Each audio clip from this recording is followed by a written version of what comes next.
And how do you normally decide on a main character? It sounds like you talked to multiple characters beforehand, and normally, I mean, give us some sense for when you report, how many people do you, it sounds like you talked to dozens of people, but what makes you feel that you've researched a topic well enough to write? So in the Other Afghan Women case, I can't remember the exact number, but maybe 2 dozen or something women I ended up interviewing. And in most of those cases, I took their entire life story. So I spent hours and hours with them as if they were going to be the main character, Wow. And I was able to kind of see who can remember good details and kind of checkable details, some people will have witnessed a lot, but they're just going to be a jumble of different anecdotes, and it's very hard to parse through. Some people will be very clear, oh, this happened on such and such time when the British forces were in the village. So then I can go and check, okay, what are the dates in which the British forces were in the village? So I'm really looking for ways I can check. I'm looking for people who, when they witness things, they have other people that I can reach that have witnessed the same thing. So in the Other Afghan Woman, there was a scene where the main character Shakira, she fires at a tank, right? Right. Right. And so it was very important for me to be able to find other people in the village who could corroborate that, for example. And there are equally interesting stories from other women which I couldn't necessarily corroborate, not necessarily because they were making it up, but just because it was difficult to corroborate for one reason or another.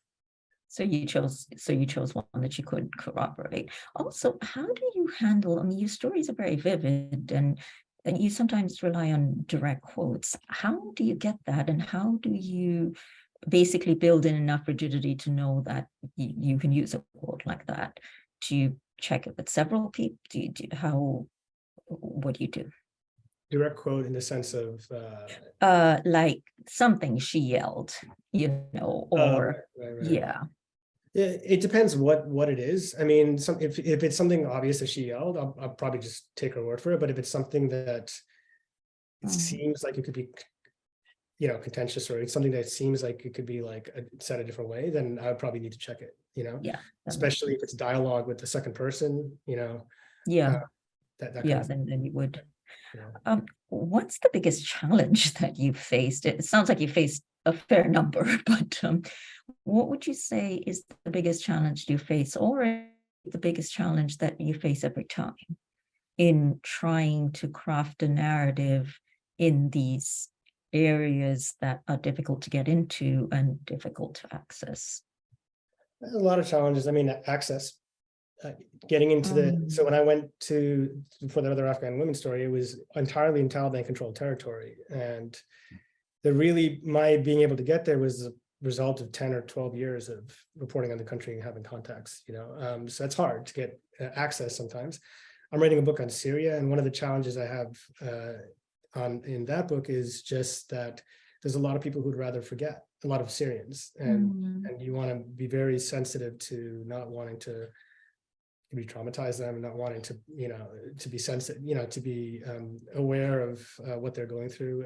There's a lot of people who are afraid still, they've witnessed all sorts of things, and they're afraid of reprisals from the Syrian government or the Iranians or whoever. So these days, that's the biggest kind of challenge that I face. How do you handle that? I mean, how far do you know?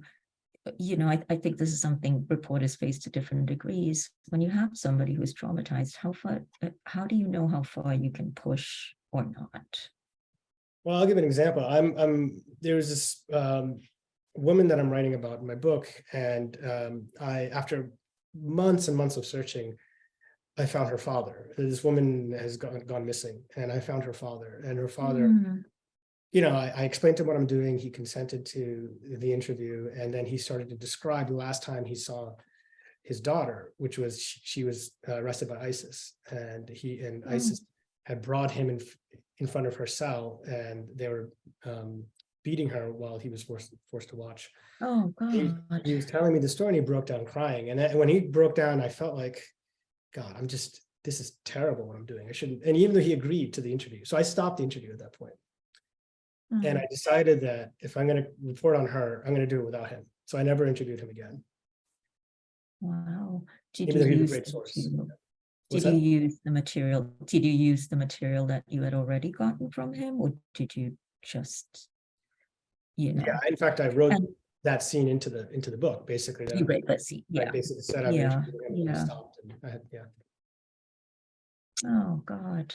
Yeah. No, I think dealing with traumatized people is always one of the more difficult things that we face in reporting. I wanted to ask too that, where did you, in terms of writing, what do you read yourself, and how? I mean, I've read that you have a pile of writing around when you write yourself. What do you read, and what inspires you? Well, in terms of writing, I think even before any of that, it's like I learned a lot from having a great editor like Chris, like kind of having, just every time. And that first piece on Syria was the first real like long form piece I'd written. And I learned a tremendous amount. And then the next time I learned a lot. And so I think just that process, one learns a lot. But then also, I try to read a lot of, I read a lot of fiction these days, mostly just because if I'm writing about prisons, I'll try to read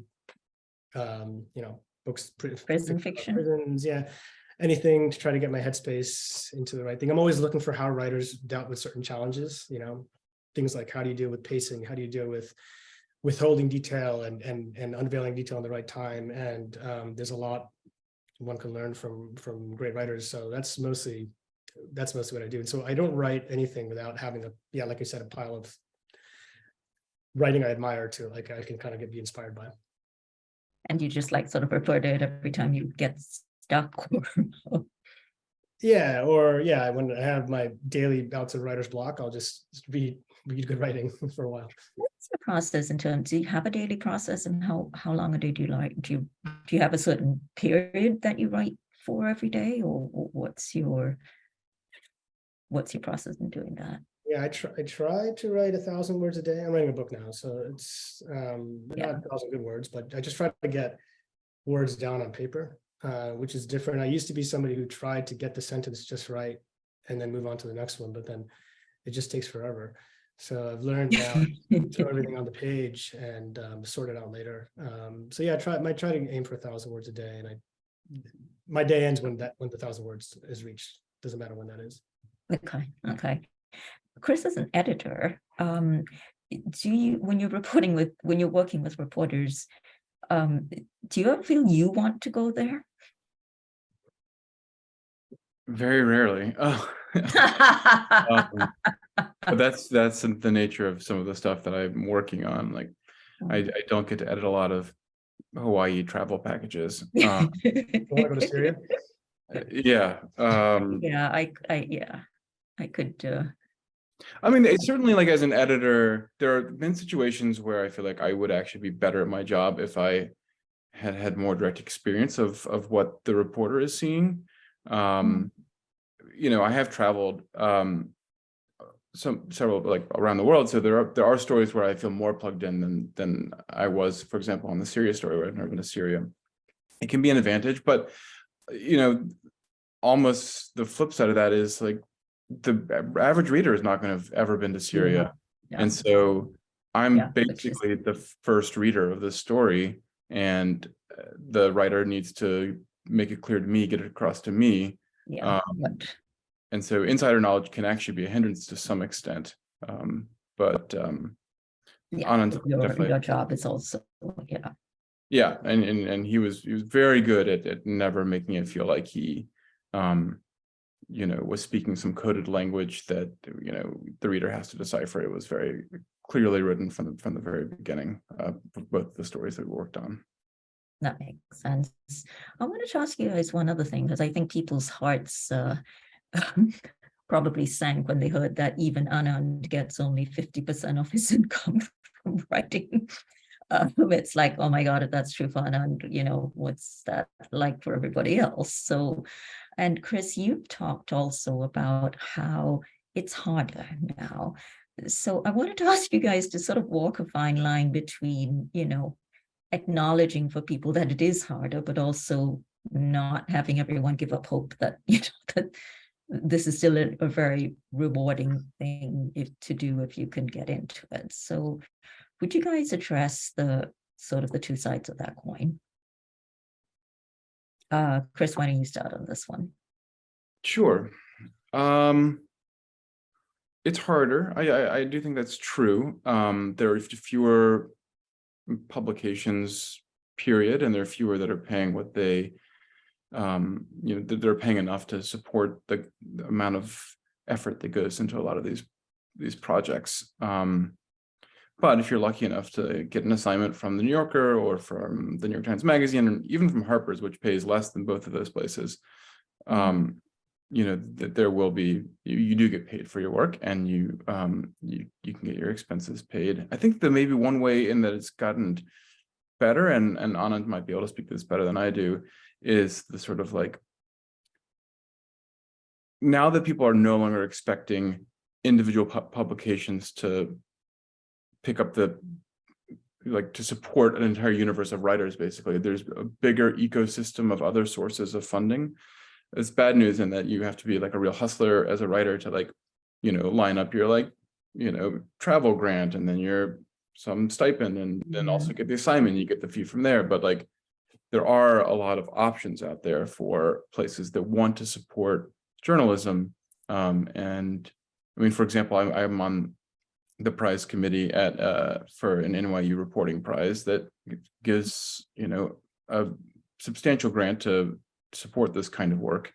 And I don't think that kind of stuff existed back in the if the glory days existed, I don't think that these sort of things were around, because they didn't need to be. So with the right amount of knowledge and hustle, I think a reporter can still accomplish this work without having to be independently wealthy or whatever, find some other way to support themselves. Anand, any thoughts on that? Yeah, I think there's definitely, it feels like there's more of a diversity of sources now. There's also, I'd say one big change from when I started is also more of a diversity of voices and viewpoints today than there was, and especially in my corner of foreign reporting. Sometimes it was challenging in my early days, especially when I was writing for newspapers, to report, to convey things as I saw them, because there was a heavy influence of the national security apparatus on a lot of reporting. And I think that's really opened up a lot, honestly, in the last few years. And I found that one can say truths that were more difficult than before. And also in terms of the 50% of my income, there's a plus side to that too, which is that I ended up helping my journalism a lot by learning. I developed sources so I would do something for the United Nations or whatever, right? And then I developed great sources in the UN, or so in many ways it helped inform and strengthen my reporting to have a diversity of income sources. Oh, that's interesting. That makes sense.